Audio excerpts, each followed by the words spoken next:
For me, most of the problem is keyboard warriors because I find in person people see a human being. Right. They're looking at you, and even if they disagree, they'll have a conversation, Yeah. they'll hear you. They can't run away. Whereas on Twitter, they'll say something, then that's it, they're gone. I'm trying to pave a path for South Asians. I'm trying to make it so the next person doesn't have to fight as hard as I fought in some of these rooms. And every once in a while, I'll get a South Asian person, a Punjabi person being like, sell out, you do nothing for us, you do nothing for our community. Like, it's actually the hate from our own community that bothers me the most. Do celebrities like you get that? Do they get negative stuff thrown in their face like It is by far one of my greatest challenges in life. I am past the point where I need to front. Oh, online, or you mean in person? Like IRL, people get like, or is that like, no, that's keyboard warriors, that's the problem is? For me, most of the problem is keyboard warriors because I find in person people see a human being. Right. They're looking at you, and even if they disagree, they'll have a conversation, Yeah. they'll hear you. They can't run away. Whereas on Twitter, they'll say something, then that's it, they're gone. Yeah. And there's no They're just an accountability. But it is tough. The online stuff, people's opinions constantly being judged. I think I went through a period of time where I fronted for a while, and I was like, I have thick skin, it doesn't bother me. And then I turned 30 and I was like, I think my feelings are hurt. Wouldn't they have to be? Yeah, I mean, yeah. Who would be like, no, I'm fine? I think some people might have thicker skin than me, but I've come to terms with the fact that sometimes I'm sensitive, and especially when it's something I care about. Like, if I get hate about my sexuality or like the color of my skin, or I get a lot of like, we get it, you're a woman. Like, I don't know how to reconcile with that because how do I change that? Where do you think that? Well, I mean, you can be changed. There are of course, but I'm saying I don't want to change that. You know? That's a fair point. You know? That's like, how do you? I mean, what's the thing that someone said to you that what hurts? Like when someone says that, like out of all, because there's so many things that people can say about anybody, but it's like they're like, oh my gosh, that like really. I'm gonna give you a very vulnerable answer that I've never given anyone else before, just because you've brought me in this room with all these nice gallery walls, and now I'm here and I feel like I owe you something. Something that really bothers me, and I think it's because I'm so passionate about it, is, like I mentioned, I'm trying to pave a path for South Asians. I'm trying to make it so the next person doesn't have to fight as hard as I fought in some of these rooms. I can't do everything though, and I have my own lived experiences, and so I have my own way of talking, of dressing, of doing things, because that's what I know.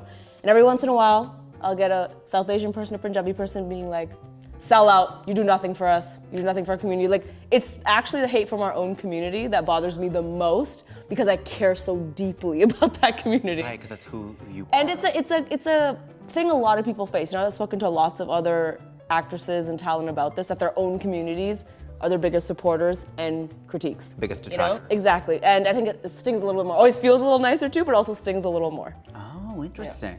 Like they don't feel like you do enough. They don't feel like I do enough, or I'm not doing it how they might do it, or the way they want it to be done. How do they want it to be done?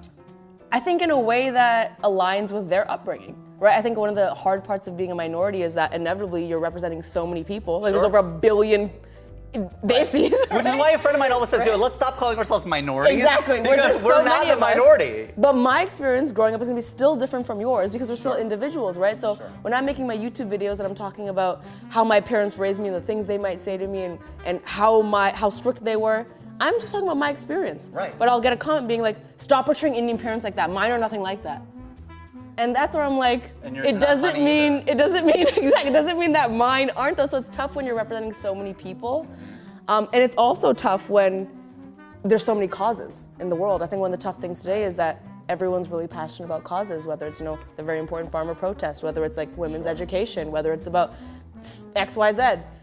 I'm still one person. I can't solve everything, and I think people, when there's only a few of people that look like you in the spotlight, you are kind of pressured to solve everything. Sure. Do you think that'll change? Absolutely not. I love the optimism. That's great. Not. Should it change?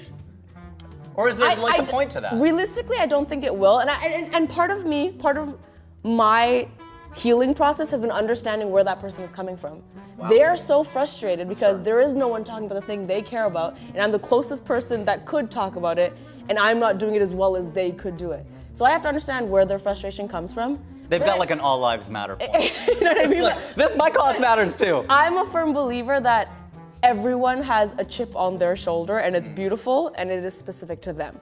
Mine is, I really am about gender equity. Like I care about a lot of causes, but for me, because of my life and my experiences, I'm like, I know firsthand what it feels like to be born a girl in a South Asian family that was like a disappointment, you know? And that's like real Because stuff. of your sexuality? No, because I was a girl.